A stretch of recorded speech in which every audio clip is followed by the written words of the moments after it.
Italian men have a reputation for liking Black women, despite all of the racism that happens in Italy.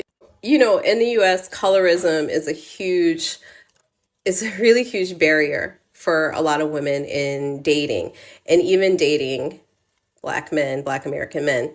And this is the part where I wanted to reiterate that Black women, you will have to compete overseas because of the fact that that colorism that you're talking about in the States, it pales in comparison to what you may receive in other countries. And that's not to discourage you, it's just to help you become aware of what you're going to be dealing with if your sole focus is to go over there to find a husband. I'm not with nobody, cause I don't wanna hurt nobody.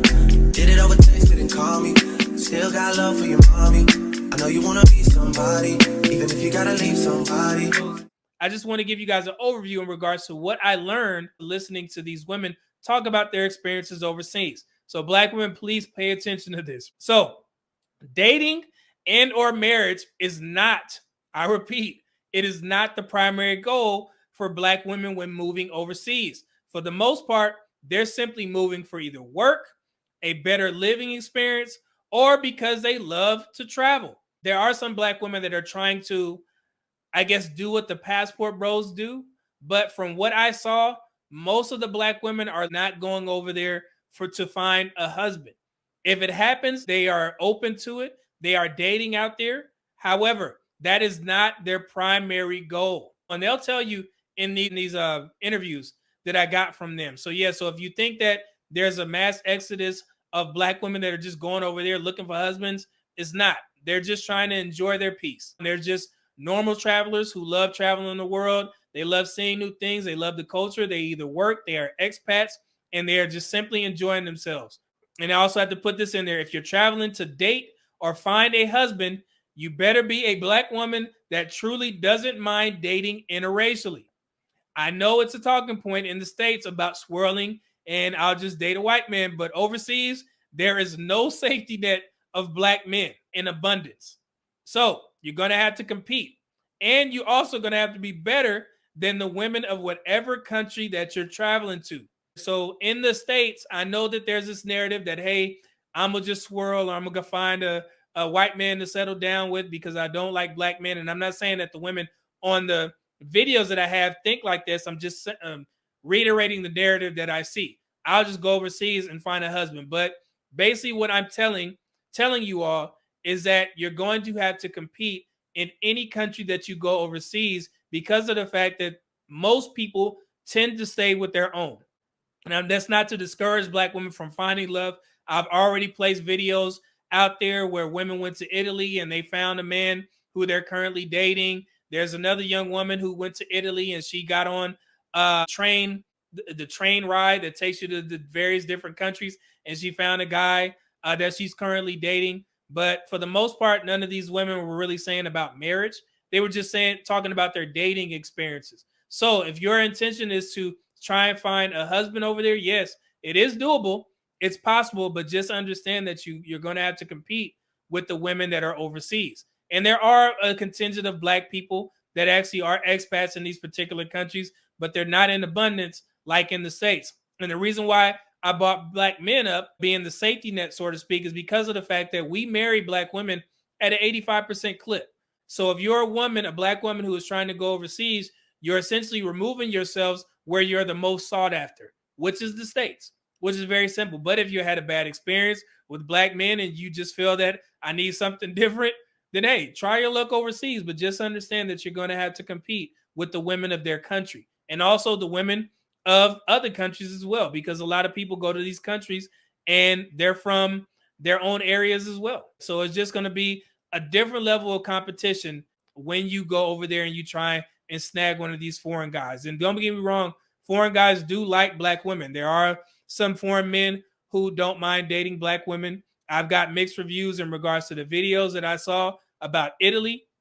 There was one young lady who did a video who I want to share before I get into these other points. She actually explains her experience in regards to dating in Italy as a Black woman. So I want you guys to hear her experience and let me know what you think. This comment, it made me laugh a little because it is Fair use. So before we start, let me tell you what the comment says. It says Italians love dark-skinned women. Everyone knows that.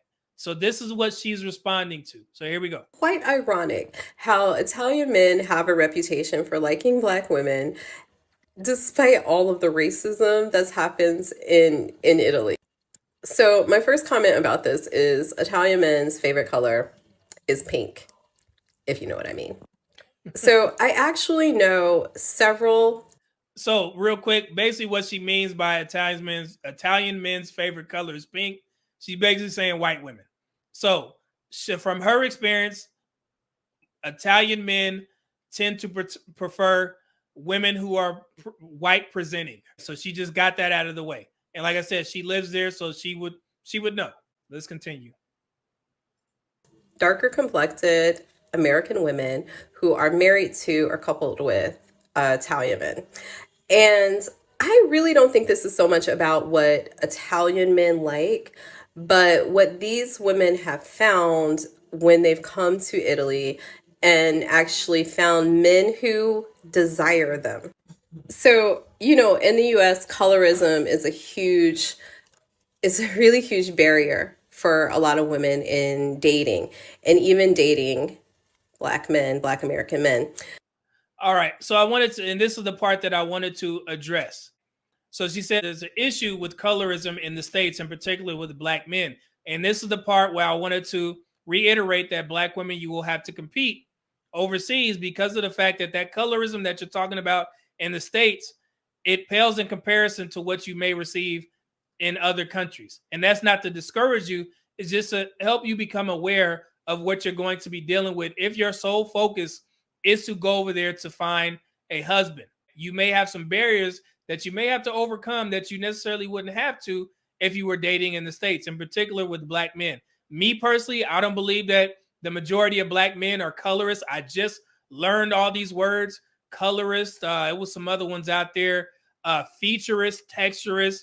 I just literally learned these words. I didn't know they were. Getting into this first topic, you know, Shakira, I'm gonna need you to take the reins on this one because I know you're a big advocate on things like texturism and featurism and colorism and how that affects Black women specifically. Can you speak a little bit about that? Yeah. So texturism is a big one. I feel like Black women are only appreciated when they have loose curl patterns. When Black women have 4C hair, they're always called nappy headed. And I mean, like, they just passed a law, the Crown Act, to protect Black women from losing their jobs because they were getting fired because it was unprofessional to have their natural hair out. So I get like criticized a lot on my page because I wear wigs, but I know if I popped out with my 4C hair, men would be like, you're unattractive, you're nappy headed. And it's like, it's just weird because it just feels like Black women, like, no matter what we do, we getting criticized for our hair of anything. You know what I mean? Bonnets, we get criticized. Wigs, criticized. If you got 4C hair, you're getting criticized. Like, so.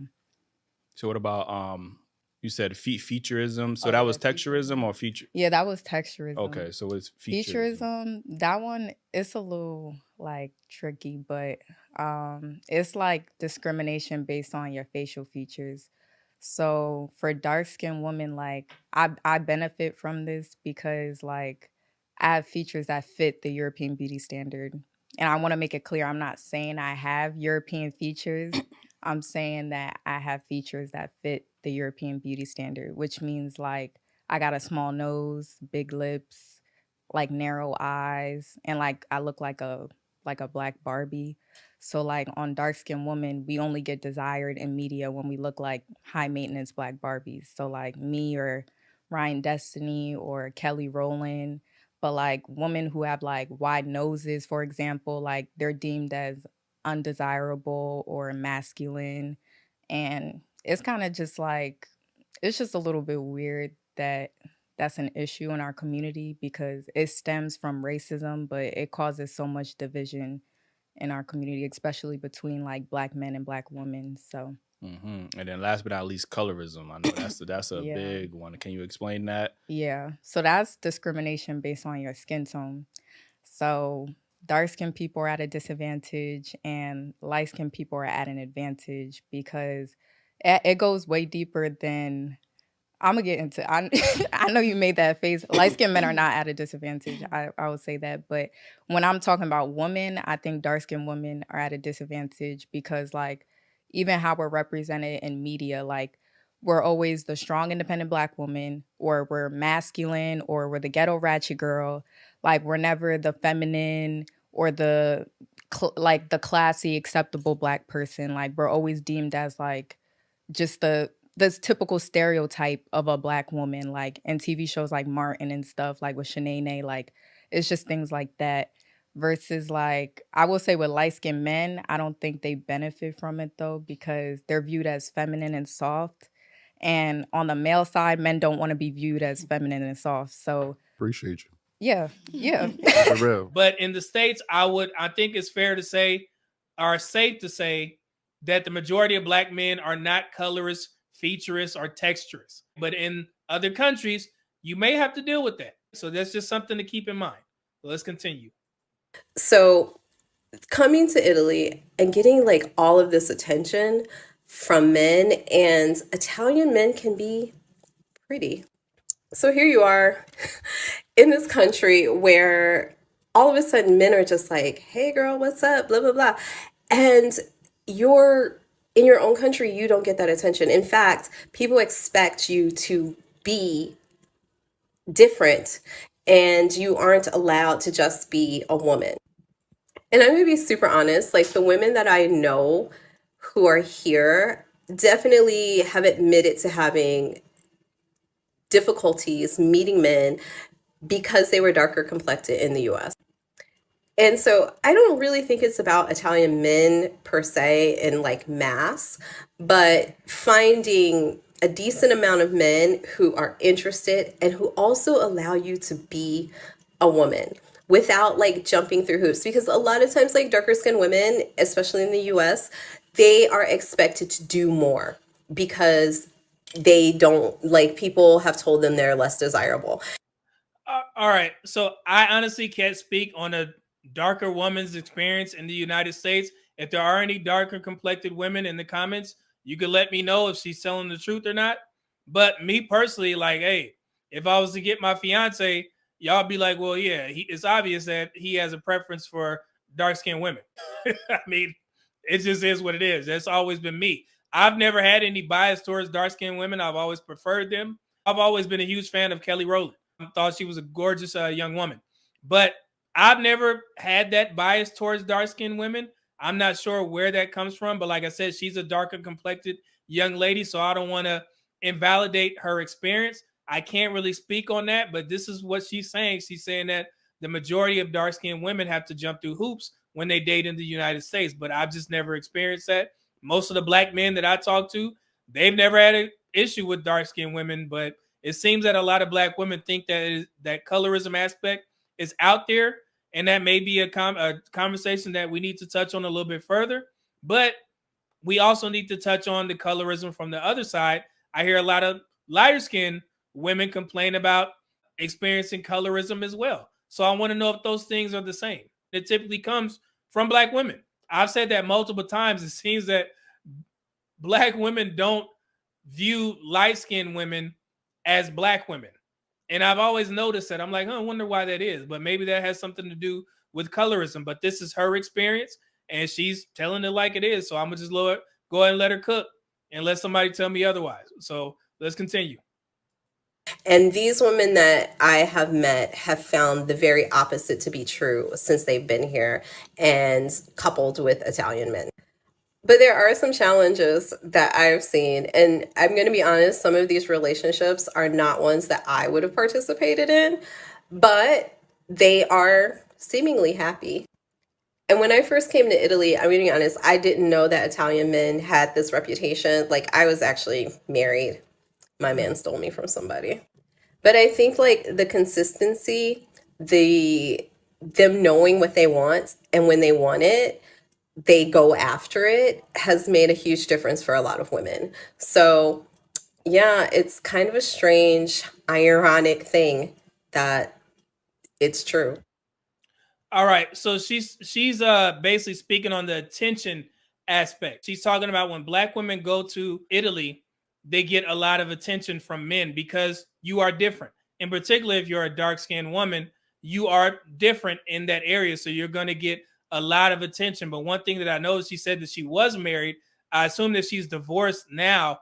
But most of the women that I listen to, none of them were married. They just always talk about their dating experiences.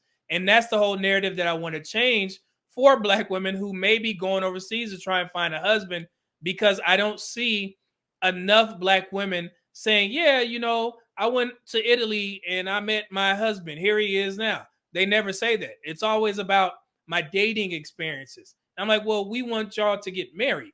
That's the whole purpose. If you're looking, I mean, am I off? Yeah. So if there are any women out there that come across this video and you are married to a foreign man, put those videos out, because for the majority it's just women talking about their dating experience. And if that's all you want, you can get that in the States. I mean, you might as well stay here, but I would require marriage just like you would in the States. But yeah, but that was her experience in regards to Italy. I just wanted to touch on that based off of the previous video that I did from the woman who met a man in Italy. And she was saying that black women are well received by Italian men because you can be aggressive, you could be loud, you could be abrasive, because Italian mothers are like that. This is a quote: as black women, we are told in the US that we are too aggressive and too bossy and too loud, and all these negative stereotypes we hear all the time, she said. But you put us in Italy and we're perfect because you know who else is bossy and loud and aggressive? Italian mothers. End quote. I don't know how true that is, but that's what she said, right? She said, I guess a black woman's attitude is more accepted in Italy. That's what she said in that old New York Times interview. But that was her experience from Italy. So just wanted to clear that up for the ladies.